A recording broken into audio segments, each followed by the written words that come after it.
Hello everyone students, हमने first unit complete किया है और आज हम सेकेंड यूनिट का इंट्रोडक्शन लेंगे। एरर जो लास्ट टॉपिक था फर्स्ट यूनिट का, उसमें मैंने आपको कम से कम 10 न्यूमेरिकल सोल्व करने के लिए कहा था। वो न्यूमेरिकल आप अपने इंचार्ज को सेंड करेंगे, अपनी नोटबुक की फोटो या फिर पीडीएफ जैसा भी आपने किया है वो सब। अब हम यूनिट नंबर सेकंड स्टार्ट करेंगे। सबसे पहले यूनिट नंबर सेकंड का कुछ इंट्रोडक्शन है, उसके बारे में पढ़ेंगे आप। यूनिट नंबर सेकंड है कैनेमेटिक्स। स्टूडेंट्स, कैनेमेटिक्स का मतलब होता है मोशन से। किससे होता है? मोशन से, ठीक है। और इसका जो फर्स्ट पार्ट है वो है यूनिफॉर्म मोशन। तो हम यूनिफॉर्म मोशन के बारे में पढ़ेंगे। बहुत ही अच्छी इंटरेस्टिंग यूनिट है।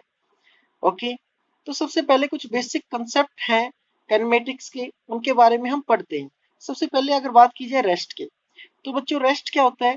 जैसे कोई भी ऑब्जेक्ट है जो अपनी पोजीशन को समय के साथ नहीं बदलता, वो किस पे है? रेस्ट पे है, ठीक है ना। तो यानी कि अगर ये पेन है तो ये रखा है यहाँ पे, तो यहीं रखा रहेगा जब तक कोई एक्सटर्नल फोर्सेस पे काम ना करे, ठीक है। और समय के अनुसार ये पोजीशन को चेंज नहीं करेगा, तो इसको क्या बोलेंगे कि ये पेन किसके ऊपर है? रेस्ट के ऊपर है, ठीक है। तो रेस्ट की डेफिनेशन क्या हो जाएगी? An object is said to be rest if it does not change its position with time and with respect to its surrounding. मतलब क्या हुआ? देखो कि सराउंडिंग का मतलब ये है कि इस पेन की और ये कोई दूसरा पेन है, ठीक है, इसके साथ ये जो डिस्टेंस है ये इसकी सराउंडिंग है, ये इसकी क्या है? सराउंडिंग। तो यानी कि अपनी सराउंडिंग के अकॉर्डिंग अपनी पोजीशन को चेंज ना करे, समय के अनुसार अपनी पोजीशन को चेंज ना करे, तो यानी कि इसको क्या बोलेंगे कि ये पेन किस पे है? रेस्ट पे है, ठीक है। तो डेफिनेशन वही रहेगी। An object is said to be at rest if it does not change its position with time and with respect to surrounding। Okay, जैसे कि बुक लाइंग ऑन टेबल, कि कोई टेबल पे बुक रखी है तो वो अपनी पोजीशन चेंज नहीं करती, टेबल पे रखी रहेगी। Chair kept inside the room etcetera. और अगर किसी रूम में चेयर रखी है तो वो भी किस पे रहेगी? रेस्ट पे रहेगी। Next motion. सिमिलरली, इसी प्रकार अगर समय के अनुसार कोई अपनी पोजीशन को चेंज कर रहा है, जैसे कोई दौड़ रहा है, ठीक है, कोई वैन चल रही है, बस चल रही है, कोई बाइसाइकिल चल रही है, कोई एरोप्लेन चल रहा है, कोई पतंग उड़ रहा है, कोई पक्षी उड़ रहा है, तो वो सभी समय के अनुसार अभी यहाँ थोड़ी देर में और कहीं होंगे, फिर थोड़ी देर में और कहीं होंगे। तो इसका मतलब ये कि टाइम टू टाइम वो अपने पोजीशन को क्या कर रहे हैं बच्चों? चेंज कर रहे हैं। और जो चीज पोजीशन को चेंज करती है विद रिस्पेक्ट टू टाइम, वो किस में है? मोशन में। तो डेफिनेशन क्या हो जाएगी? An object is said to be in motion if it change its position with time and surrounding. जो समय और सराउंडिंग के साथ अपनी पोजीशन को बदलता है वो किस में है? मोशन में। फॉर एग्जाम्पल फ्लाइंग बर्ड, ठीक है, moving train, man walking on the road, ये सभी क्या है? मोशन की एग्जाम्पल है, ठीक है, मोशन के एग्जाम्पल। उसके बाद है मैकेनिक्स। मैकेनिक्स का मतलब किससे होता है बच्चों? मोशन से होता है। किससे होता है? मोशन से, ठीक है। तो मैकेनिक्स क्या है वो पढ़िए कि the branch of physics which deals with the study of material object in motion at low speed. कि लो स्पीड पे जो मोशन होते हैं मटेरियल ऑब्जेक्ट्स के, वो जो ब्रांच होगी फिजिक्स की वो क्या कहलाएगी? मैकेनिक्स कहलाएगी। It has three branches. और मैकेनिक्स की भी अपनी क्या होती है? थ्री ब्रांचेज होती हैं। सबसे पहली ब्रांच क्या नाम है? स्टैटिक्स। स्टैटिक्स का मतलब क्या होता है बच्चों? रेस्ट होता है। स्टैटिक्स का मतलब क्या होता है? रेस्ट होता है, ठीक है।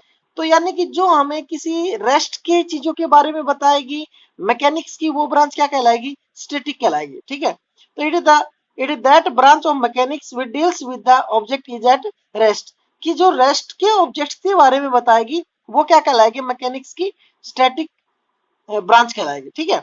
उसके बाद है काइनेमेटिक्स। काइनेमेटिक्स और डायनेमिक्स दोनों मोशन है बच्चों, ठीक है। हम मैकेनिक्स का मतलब भी मोशन है, काइनेमेटिक्स का मतलब भी मोशन है, डायनेमिक्स का मतलब भी मोशन है। लेकिन मैकेनिक्स की ब्रांच है काइनेमेटिक्स और डायनेमिक्स, ठीक है। तो अब इनमें क्या डिफरेंस है वो देखिए।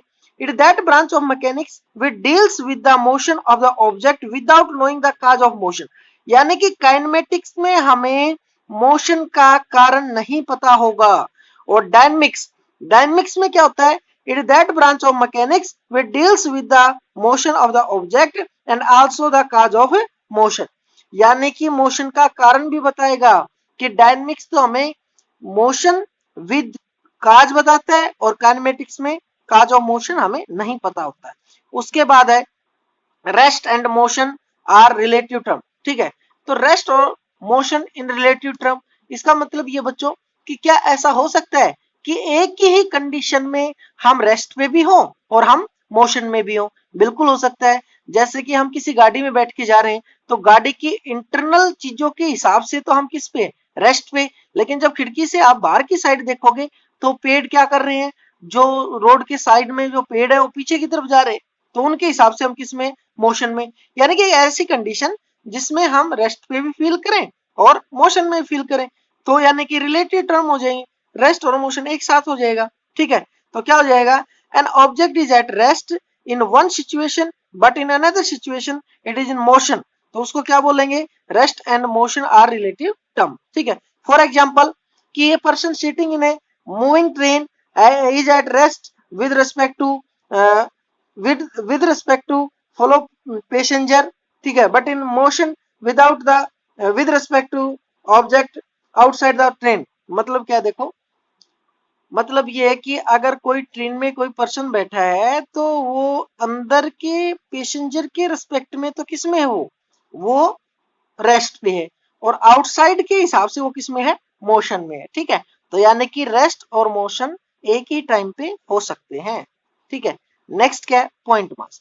पॉइंट मास क्या होता है बच्चों, देखो कि पॉइंट मास किसी दूसरे ऑब्जेक्ट के रिस्पेक्ट में हम किसी चीज को पॉइंट मास तब बोलेंगे। ठीक है, तब बोलेंगे जैसे कि अगर यूनिवर्स के हिसाब में अर्थ की बात करें तो अर्थ क्या एक पॉइंट मास बॉडी है। ठीक है, ओके, और अगर बात करें कि एक मकान के हिसाब से, तो एक मकान के हिसाब से पेन क्या कहलाएगा, एक पॉइंट मास बॉडी है। ठीक है, तो यानी किसी भी एक बड़ी ऑब्जेक्ट के कंपैरिजन में एक छोटी सी जो ऑब्जेक्ट होती है वो क्या होती है, पॉइंट मास बॉडी होती है। ठीक है, तो क्या होता है कि an object is considered as a point mass if during motion it cover distance much greater than its own size.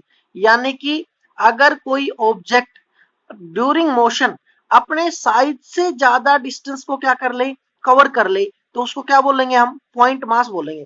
जैसे कि अर्थ क्या कर रही है, सन के चारों तरफ रिवॉल्व कर रही है, और अर्थ और सन के बीच का जो डिस्टेंस है वो क्या है, वो नियरली अबाउट क्या है, 15 करोड़ किलोमीटर है। तो 15 करोड़ किलोमीटर रेडियस की जो सरकमफ्रेंस होगी वो देखो कितनी ज्यादा होगी, वो हमारा जो अर्थ का साइज है 6400 किलोमीटर की रेडियस है अर्थ की, उसके कंपेरेटिवली बहुत ही ज्यादा है। इसका मतलब क्या है कि अर्थ एक पॉइंट मास बॉडी कंसीडर की जा सकती है विद रिस्पेक्ट टू सन। ठीक है, ओके, तो इसका मतलब क्या है कि earth revolving around the sun a car travelled few 100 kilometre etcetera can be consider at a point mass. ठीक है, तो यानी कि कार होती है वो कुछ किलोमीटर भी चल गई तो पॉइंट मास ऑब्जेक्ट कहलाएगी। ठीक है, और इसी प्रकार अर्थ रिवॉल्व कर रही है अराउंड द सन तो वो क्या है, पॉइंट मास ऑब्जेक्ट कहलाएगी। ठीक है, या फिर पॉइंट मास बॉडी कहलाएगी। उसके बाद है फ्रेम ऑफ रेफरेंस। ठीक है, फ्रेम ऑफ रेफरेंस की जरूरत क्या होती है बच्चों, देखो कि फ्रेम ऑफ रेफरेंस क्या होता है, किसी भी चीज को लोकेट करने के लिए हमें एक जगह का पता होना चाहिए। ठीक है, एक पोजीशन का पता होना चाहिए कि ये चीज यहां से चल के यहां जा रही है, वो होता है फ्रेम।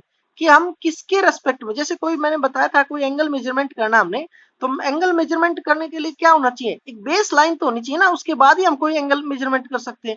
तो जो बेस होता है ना, बेस, इसको बोलते हैं फ्रेम। क्या बोलते हैं, फ्रेम।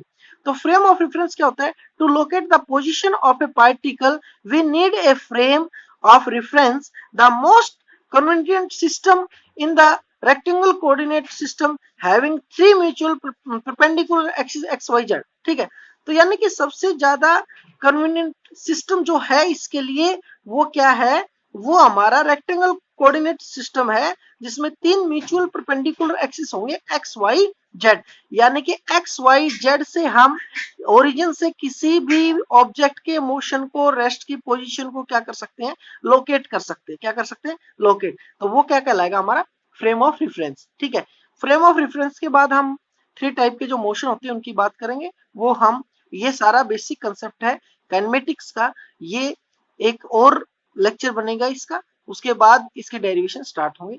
Okay, thank you.